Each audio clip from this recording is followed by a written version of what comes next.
சொல்லும் போதும் எதற்காக மற்றவங்களுக்கு வந்து கோபம் வருது எனக்கு புரியல. ஏன்னா பிறப்பால் ஒரு மனிதன் வந்து முதலமைச்சர் ஆக முடியும்னா அப்போ எதற்காக அரசியல், தேர்தல், எலெக்ஷன், அந்த எலெக்ஷன் கமிஷன் இதெல்லாம் எனக்கு ஒன்றுமே புரியல. ஏன்னா இவர் தான் முதலமைச்சர்னு தெரிஞ்சதுக்கு பின்னால பார்த்தீங்கன்னா நீங்கள் எதற்காக வந்து அவ்வளோ போராடணும்?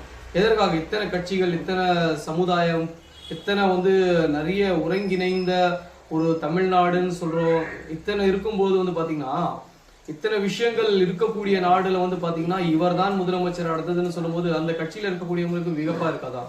ஏன்னா இப்ப வந்து விடுதலை சிறுத்தை கட்சியின் சார்ந்த தொல் திருமாவளவன் அவர் கூட வந்து பாத்தீங்கன்னா வெளிப்படையா பேச மாட்டேங்கிறாரு தான் எனக்கு தெரியுது. விஜய் அவர்களை வந்து நிறைய பேர் சொல்லியிருந்தாங்க, வெளிப்படையா வந்து பேசுறது இல்ல, மறைமுகமா பேசுறாரு, கொஞ்சம் வந்து கூச்ச சுபாவமா இருக்காருன்னு சொல்றாரு. அதேபடிதான் அவரும் வந்து பாத்தீங்கன்னா எனக்கு தொல் திருமாவளவன் அவர்கள் வந்து மிகப்பெரிய ஒரு மரியாதை இருந்துச்சு. அவர் பேசக்கூடிய சமீப கால விஷயங்கள் எல்லாம் பார்த்தீங்கன்னா ரொம்ப வந்து அவர் மரியாதை அவர் வந்து கொஞ்சம் வந்து மதிப்பு கம்மியாகிற மாதிரி தான் இருக்கு. ஏன்னா அவரை வந்து